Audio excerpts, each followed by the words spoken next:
everyone, it's Gina and welcome back to my channel and welcome back to the Curly Hair Care for Beginners playlist. I hope you guys have been enjoying the videos in this series where I break it down in really simplified terms and just really explain for beginners on how to take care of your naturally curly hair if you're transitioning or if you just need some tips and you need it a little bit simplified. So today we're going to be talking all about frizz. Frizz is one of the biggest complaints that I hear from people when I'm talking about caring for their naturally curly hair, and it's something that I personally battle with majorly.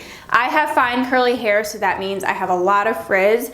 A lot of times I get frizz too in the summertime because I live in hot, humid Virginia and it's always very humid. But I first wanted to start off by saying that, you know, everyone has frizz and it's inevitable with curly hair, so you can't totally prevent it, but there are some things you can do to reduce it. A lot of people like to embrace the frizz. Frizz can really give you a lot of volume and some people prefer it, and I really just admire people who can embrace it because I wish that I could embrace it more, but it just takes some getting used to. And I personally like my hair to look pretty defined and stuff, but that means that it can be a little bit flatter sometimes. It's not as big as I probably could get it if I didn't spend time trying to make it more defined and stuff, but it's everyone's preference. But I'm sure if you're here, you don't really like frizz. One of the biggest causes of frizz is dryness. Now, curly hair is naturally a lot drier than straight and wavy hair. We don't produce as much oil, and we also have trouble with the oil, you know, coming down the strands because it is coily. So hair tends to be a lot drier, especially on the ends. And if you think about it, the ends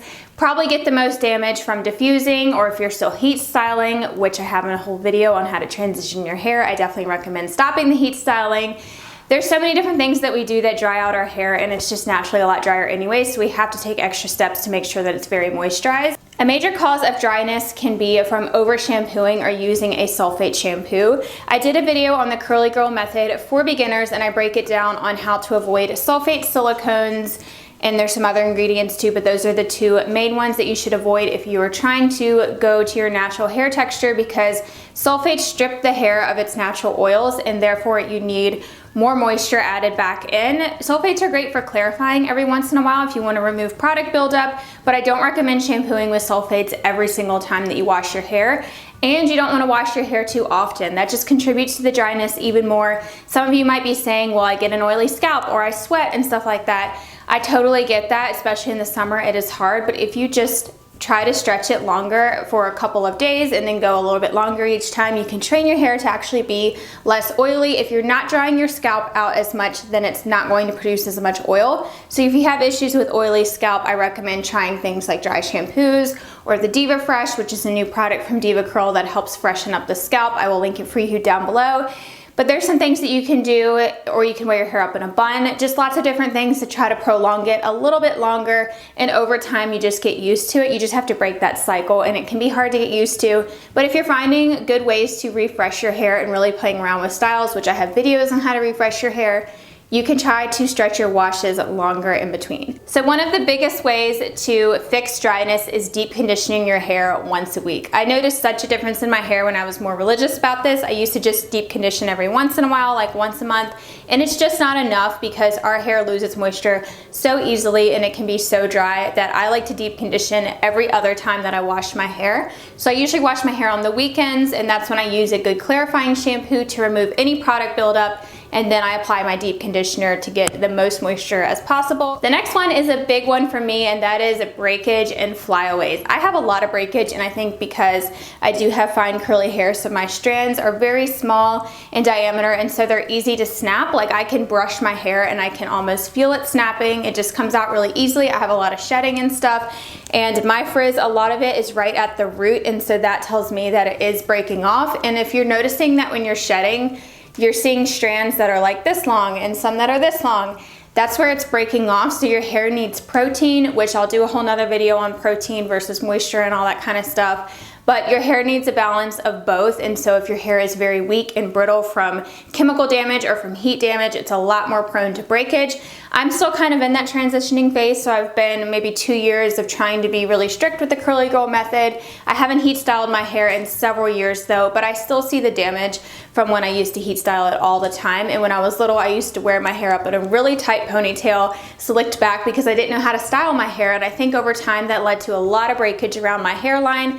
I did a whole video on how to prevent breakage and different causes of breakage, very similar to this one, so I will link it for you down below. So I recommend checking that out if you do think that your hair is breaking easily, because if you're breaking off your hair, then you might have like short pieces all over, which is contributing to the frizz. This is another big one for me, and that is having an open cuticle. So if you've ever looked at pictures of hair under a microscope, you have little layers on the strand, and with curly hair, it's naturally a lot more open. So a lot of you might have heard talk, if you watch curly hair videos, about the porosity of your hair, and that pretty much just refers to the ability for your hair to release and retain moisture. I think that I have high porosity hair because my hair does get very frizzy and very dry very easily, and it's hard no matter how much moisture that I add to my hair, sometimes it still looks dry.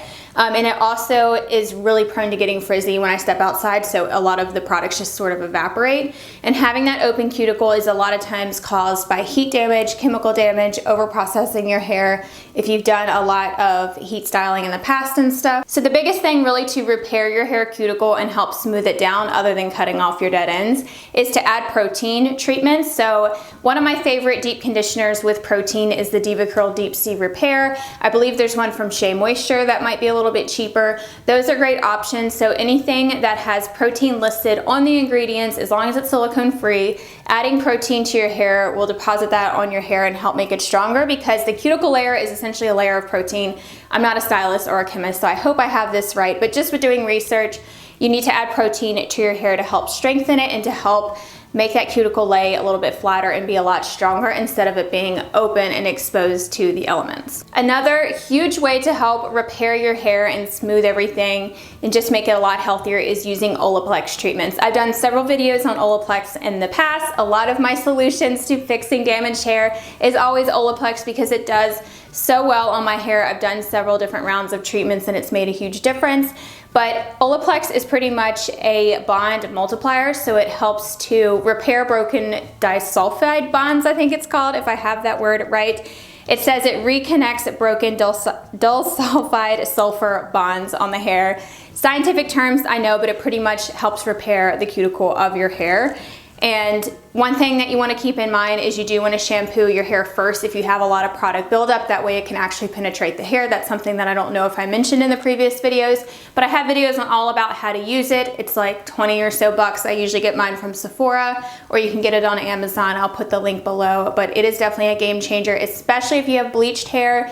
It does wonders for bleached hair or colored hair, but if you have virgin hair, you can totally use it too. Another huge cause of frizz is silicone buildup. Now, silicone is an ingredient and product for actually smoothing frizz, but it does build up on hair over time because most silicones are not water soluble. It's often found in hairstyling products like curl creams and conditioners or leave-ins, anything like that, and it's designed to help prevent frizz because it pretty much creates like a plastic sealant over your hair, which can be good for frizz, but I like to think of silicone sort of like a band-aid. Like, it's pretty much just fixing the problem temporarily, but it also prevents moisture from entering your hair, and it doesn't remove very easily with water. So it can build up on the hair over time. I've done videos about this where I share what my hair looked like when I used to use silicones versus now, and my hair was very weighed down.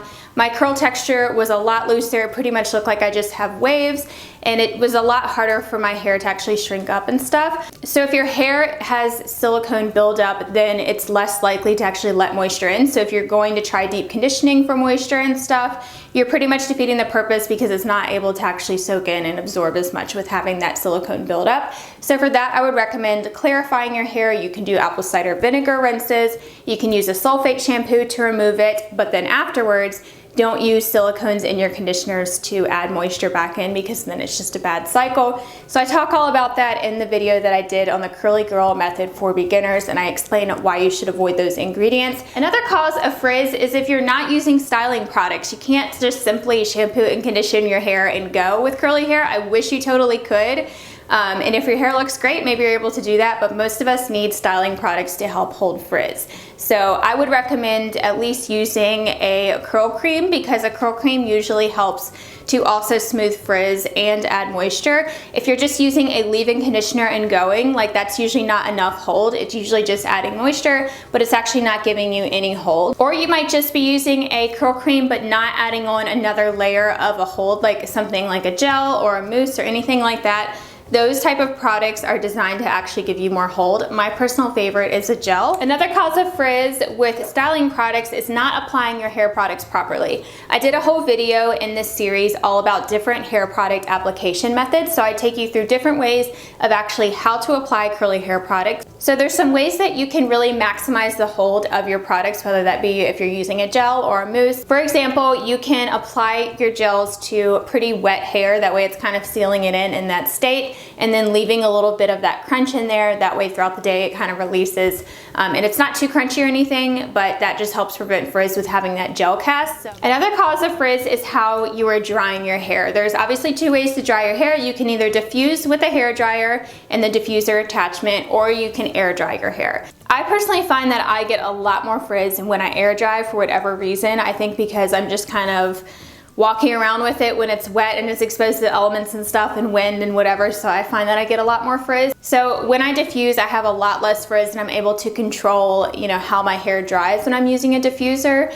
But some people might find that you get more frizz when you actually diffuse. And if you get a lot of frizz from diffusing, you might not be diffusing correctly. I've done a video in the past on how to diffuse your hair. I will link it down below, but I probably need to do an updated one. But there are ways to reduce frizz. You can kind of just hover the diffuser around your hair, like with your hair plopped upside down. That will help kind of shrink up the curls with having your hair plopped on a counter or something. And if you're just kind of hovering the dryer around, you're not disturbing the curl by touching it too much. So if you do find that you get a lot of frizz, try to diffuse without actually touching the hair, because the more that you touch your hair during the drying process, the more that you're going to disturb that cast and get more frizz, especially with air drying. If you're just kind of walking around with wet hair with your products in, if you're touching it, if you're moving your hair back and forth and stuff, then you're disturbing that cast and creating frizz. Or if you're touching your hair with your hands while it's drying, if your hands are wet or if your hands are sticky from product and you're touching your curls a lot, then you're gonna cause frizz. So that's why I like to just go right in and diffuse and be done with it, and I'm good to go, because if I walk around with wet hair for a while, I'm gonna create frizz by touching it and by messing with it. Another thing that can cause frizz when you're drying your hair is by diffusing your hair too long or not diffusing it long enough, or depending on how much water that you start with in your hair. So this is kind of confusing, but just try different things. So some people like to go right in with diffusing their hair when it's pretty wet, so like right after they apply their products. And I find that that creates more frizz for me, because I'm just gonna be drying even longer. If I'm not doing anything to help absorb the product, like scrunching with a towel or anything, then a lot of times it will just take way too long to diffuse my hair, so I'm putting a lot of heat on my hair. And then some people, and this is what I like to do, is to plop my hair up in a cotton towel or a cotton t-shirt for maybe 20 minutes or so and let that absorb some of the excess water and then go in and diffuse. Other people like to air dry for like 20 or 30 minutes and then start diffusing at the very end, just get their hair totally dry. So kind of play around with it, see what causes the least amount of frizz, whether you let your hair air dry for a little bit and then diffuse, or if you like to just diffuse for a little bit and then air dry the rest of the way. There's lots of different methods, and I recommend just testing it and seeing what works for you. So last but not least is the way that you sleep on your hair. Now this is the key to actually preserving your curls and not washing your hair as often, is to sleep with your hair in a satin bonnet or up in a satin scrunchie. To pineapple your hair, you might have heard people saying this, but it's pretty much when you just put your hair up in a ponytail right on top of your head, very loosely with a scrunchie. That way it doesn't create like a dent or anything. And that's to protect your curls while you sleep, because when you sleep, you might be rolling around and it might be roughing up your hair, causing tangles and breakage and frizz. I like sleeping on a satin pillowcase plus with a satin bonnet, which totally sounds extra, but I just like the way a satin pillowcase sleeps. But I still like my hair up in a bonnet because it keeps it up off of my neck, it keeps it contained close to my head, gives me great volume and definition in the morning when I take it down, because it's been kind of like pressed up to my head all night, and that's giving me volume from having it kind of upwards.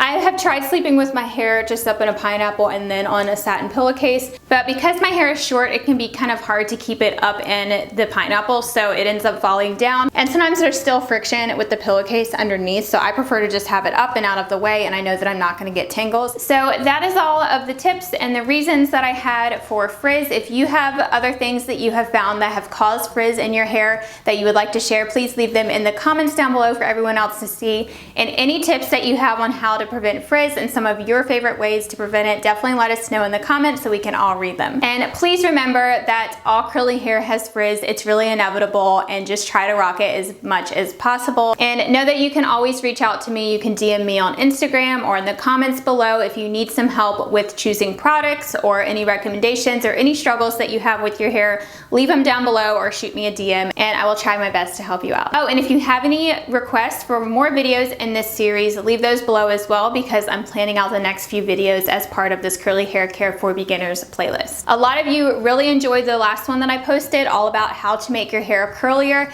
I will link that down below if you want to check it out, but I shared tons of tips on how to actually shrink up your curls, define them more, and repair damaged hair to help give you more ringlets. So I would love to hear your thoughts on that. Thank you all so much for watching. If you have not already subscribed, be sure to do so before you leave. I post videos weekly all about naturally curly hair, everyday beauty, some home decor stuff here or there, so I would love to see you back next week. Bye everyone.